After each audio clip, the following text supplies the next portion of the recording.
June 4, 1942. Midway Atoll. A thin sliver of coral and sand, barely 6 miles wide, now holds the fate of the Pacific. The sun hasn't yet burned through the morning haze, and the sea is eerily calm. Too calm.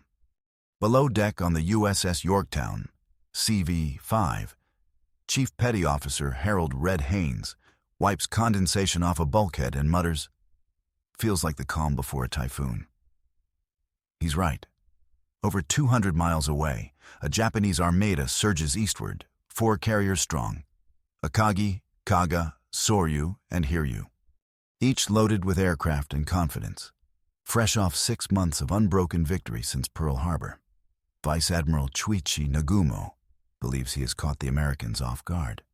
Intelligence suggests the U.S. fleet is still licking its wounds, especially Yorktown, which the Japanese were certain lay on the bottom of the Coral Sea. But they're wrong. Barely 3 weeks earlier, the Yorktown limped back into Pearl Harbor, her deck torn, bulkheads buckled, and her air group battered from the Coral Sea battle. Admiral Chester Nimitz was told she'd need 3 months in dry dock.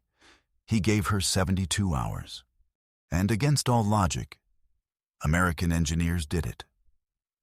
By June 2nd, the ship was patched, provisioned, and back at sea. To the men aboard, it didn't feel like repair. It felt like resurrection.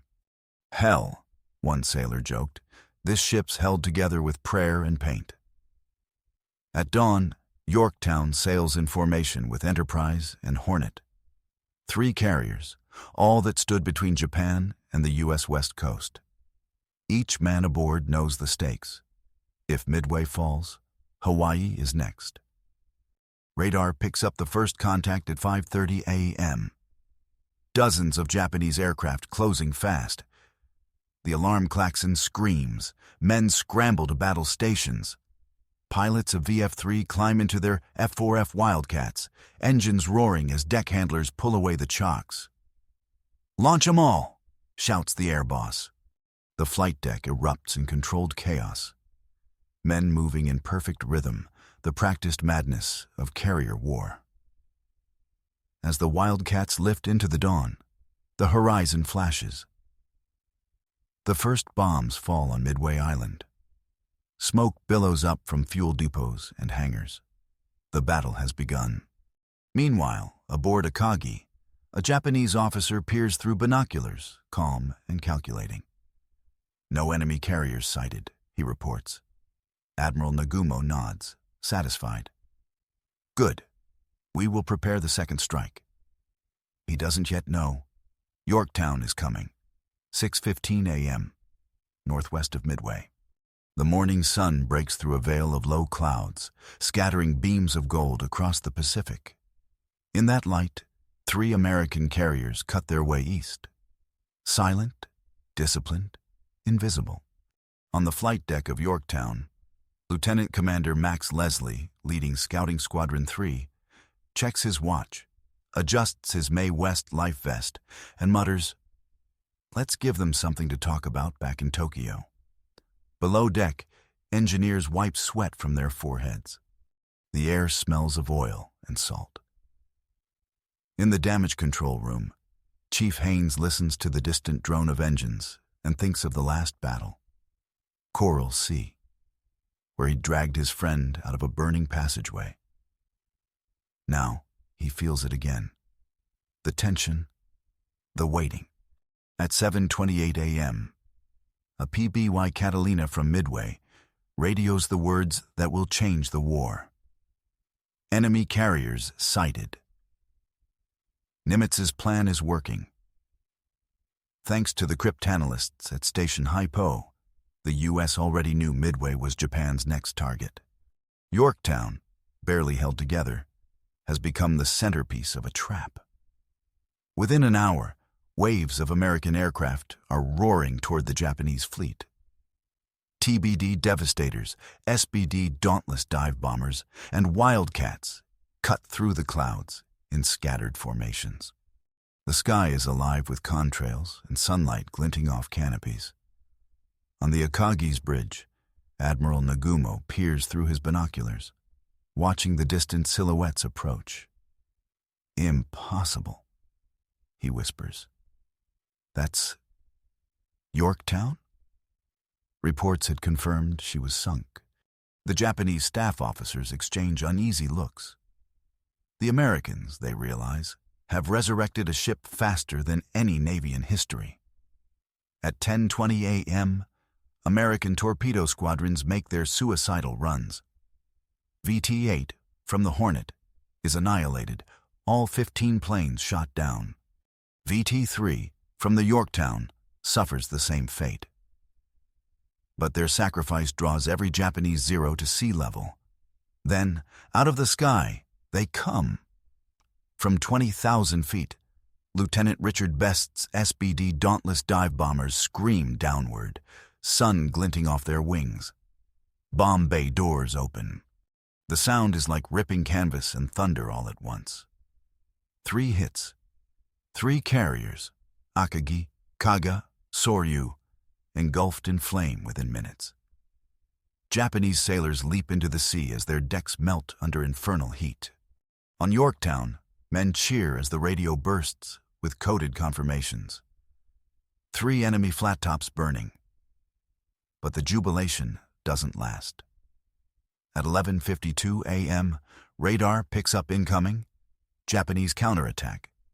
Dive bombers from Hiryu, the last surviving enemy carrier, break through cloud cover. Sirens wail across Yorktown's decks. Brace for impact. 2 bombs hit amidships. 1 detonates below the flight deck, the shock wave knocking men to their knees. Black smoke rolls skyward. Water floods the engineering compartments. Chief Haynes grabs a damaged control phone, shouting orders. "Seal bulkhead 3, pump stations active. Keep her alive, boys." Despite the chaos, the ship refuses to die. Men form bucket lines, douse fires, drag the wounded. Steam and smoke choke the air, but the Yorktown holds course, refusing to yield to the same fate she gave her enemies. In the distance, Hiryu's crew watches the black column of smoke rise and assumes the ship is finished. "Yorktown has finally fallen," says one officer. But as the hours pass and the haze clears, a lookout spots the impossible.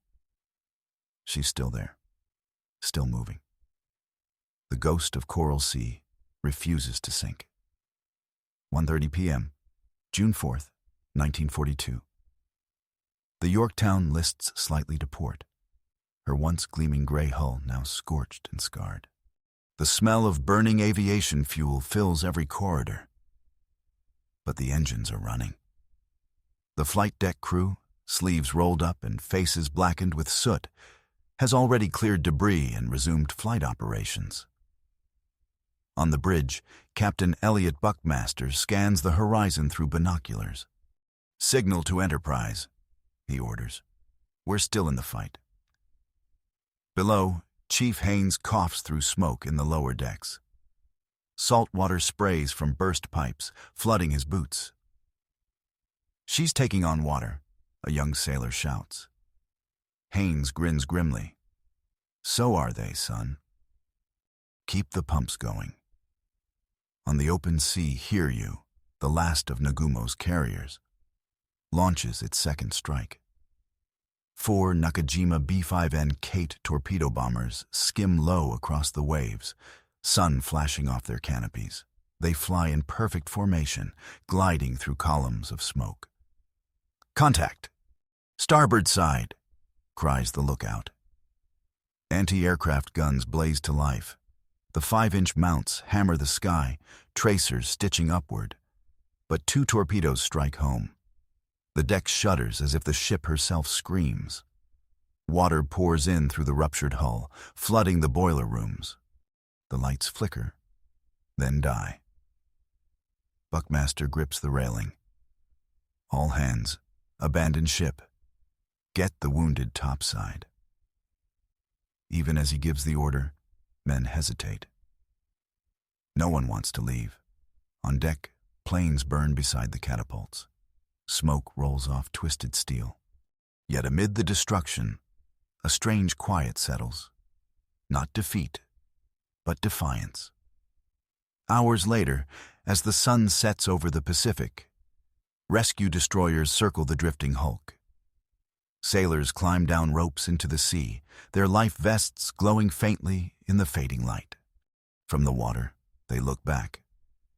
The Yorktown listing gently, her flag still flying. Somewhere among the survivors, Chief Haynes stares at the ship and whispers, "She gave it everything." That night, Hiryu meets the same fate. American dive bombers from Enterprise find her just before dusk. 4 direct hits. The 4th Japanese carrier burns through the night, a floating inferno lighting the horizon. By morning, the once unstoppable Kido Butai, Japan's proud carrier strike force, is gone. Aboard a Japanese destroyer, an officer watches through binoculars. "That can't be Yorktown," he says softly, disbelief in his voice. She was sunk. She had to be.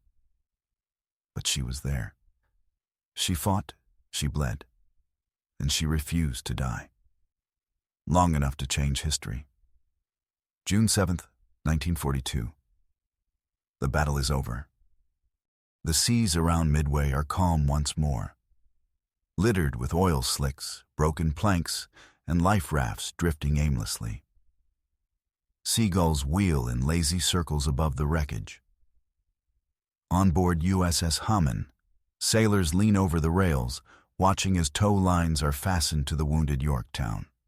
The crew is silent, reverent. She's earned her rest, but fate hasn't finished with her yet. At 1:30 p.m., a Japanese submarine, I-168, slips silently through the debris field. She rises to periscope depth and fires 4 torpedoes. 2 strike the Hamon, 1 slams into Yorktown. The destroyer disappears in a single, deafening explosion. Men are hurled into the air. The sea turns black with oil and fire. Within minutes, Yorktown lists again, deeper than before. The sound of rushing water fills her corridors. Captain Buckmaster stands at the rail of a rescue ship, eyes fixed on his carrier. "She's done all a ship can do," he says quietly. At dawn the next day, she finally rolls onto her side and slips beneath the surface. Her flag is the last thing to vanish, a pale shadow sinking into the deep blue. 4,000 meters below, she comes to rest upright on the ocean floor, her deck still intact. Years later, when Robert Ballard's expedition locates the wreck in 1998, the photographs reveal something haunting. Yorktown still looks ready for flight. Her anti-aircraft guns still point skyward, as if waiting for the next wave. For the Japanese sailors who fought that day, her reappearance at Midway had been an omen. A ghost ship defying logic, a symbol of an enemy they could wound but never stop. For the Americans, she became legend, a testament to resolve, ingenuity, and the will to fight when logic said surrender. The Yorktown may have sunk, but her echo reshaped the Pacific. At Midway, the tide turned, not just in battle, but in spirit. The men who built her, the men who fought for her, and the engineers who refused to let her die, all left something behind in those waves. A reminder that sometimes victory isn't about what survives. It's about what refuses to sink.